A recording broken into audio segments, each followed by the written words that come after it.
Colton, Scott, in this competition, we were inspired by history's legends.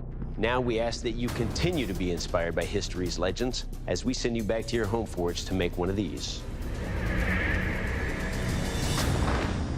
Excalibur! It's actually not Excalibur. The sword in the stone is a medieval broadsword. Good luck, Bladesmiths. We'll see you in 4 days.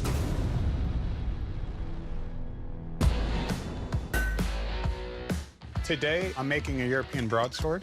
I'm going to do 2 types of twisted Damascus going opposite directions and a linear bar for the center. I am very happy to be back home. I know that I have all the proper tooling to do stuff very quickly, but I think it's going to be a very challenging competition. It's the end of day 1. I got the twisted Damascus done. I've got to cut them to size and then clean up the edges that I'm going to re-weld. That's where it's at right now. I'm feeling pretty nervous going into the clinch, really hoping I don't get any warps or cracks.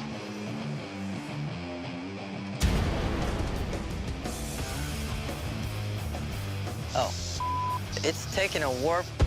I'm really struggling here. I'm bending it, seeing if it will straighten. I'm heating it up with a torch and trying to drop water droplets on it to see if I can set it back into shape. I finally get this warp out by taking my pair of tongs and pushing down on the sword. That straightened it out a little bit. Trying to fix the warp really set me back, but tomorrow I'm going to come in with a fresh mind and see what I can get done. Yesterday was really productive. I got the 3 bars of Damascus put together, forged out to a sword, and then I got it ground down. Today's most important thing is getting that heat treat done. If I can get it done early, I can focus on the handle for the rest of the build. It's pretty straight, and it definitely heat treated. I'm just gonna clamp it while it cools. I thought I had the heat treat right, but unfortunately, after I pull it up, it's got a nice warp in it. Oh. It looks like I might have to heat treat again.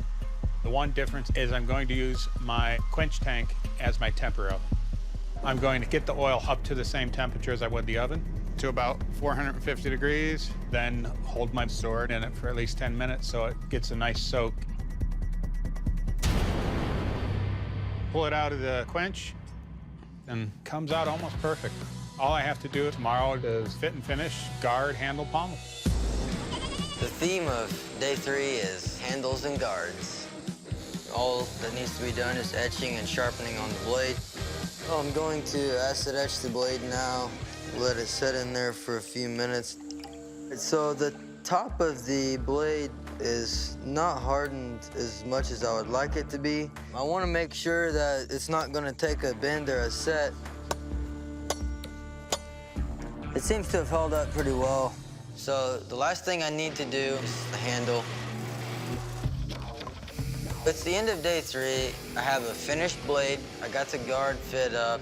The handle's shaped like I want it. All I have left to do is the pommel, and then it's done.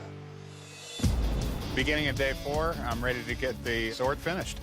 First, I need to get the holes drilled on the guard and the pommel. And that's all I need. It's looking pretty good. End of day 4, this broadsword is built, and I am ready to go have dinner with my wife. All right, Bladesmiths, welcome to the keel test.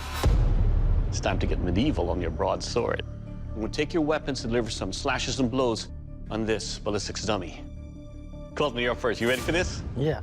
Let's have fun. I'm feeling confident about my sword, but I really don't know what could go wrong. I've never made a sword before.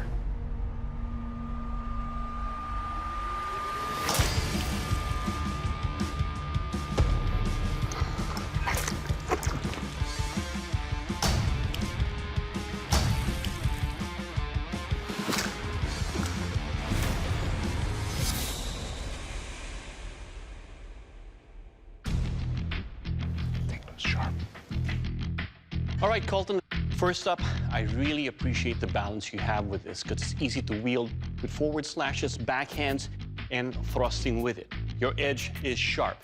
Now, your handle, it's just a little bit too tall for me in the sense of it's a wider here, but I can still get a good grip on it. And more importantly, this sword, with its balance, it will kill.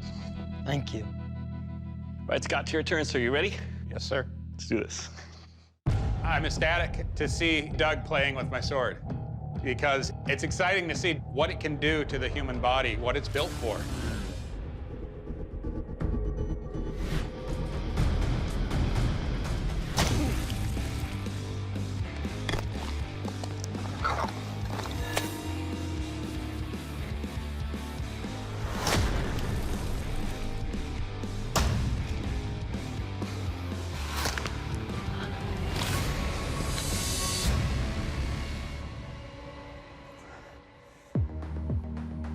All right, Scott, first up, that is beautiful to look at. Now, the wire wrap does give me some kind of contours to hold on to. Every slice, or should I say chop, dug deep into this ballistics dummy. Overall, the kind of weapon and damage you can do with this, it will kill. Thank you. All right, gentlemen, it's time for the strength test. Now, to test the strength and overall construction of your blades, we have the Battering Ram Chop. Colton, you're up first. You ready? All right. Okay. I'm worried that my blade is almost too light. I made this blade for slicing, not chopping trees down.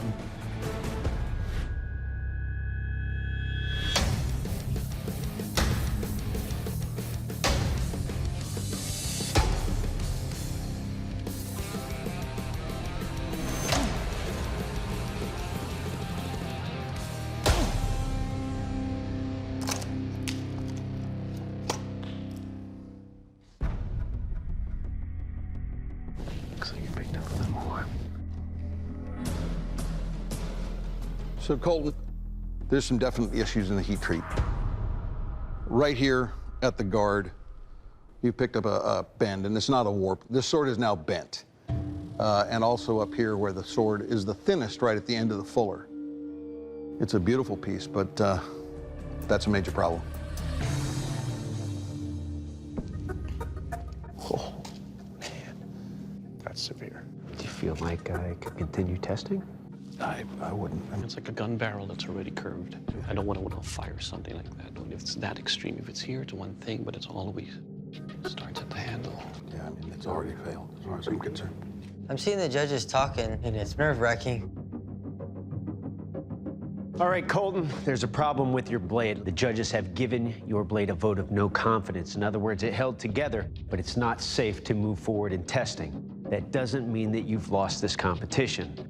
Scott, your blade still has to hold up in this strength test. Dave? I am very nervous. I am very, very nervous. I don't know how it's going to do. All I can do is trust that I built it correctly.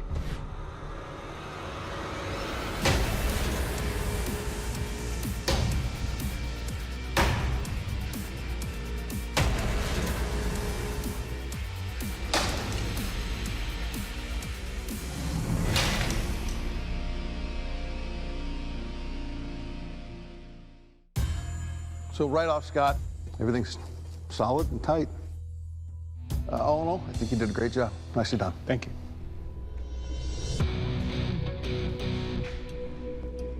Colton, unfortunately for you, this means that your blade doesn't make the cut and you cannot be the Forge and Fire champion.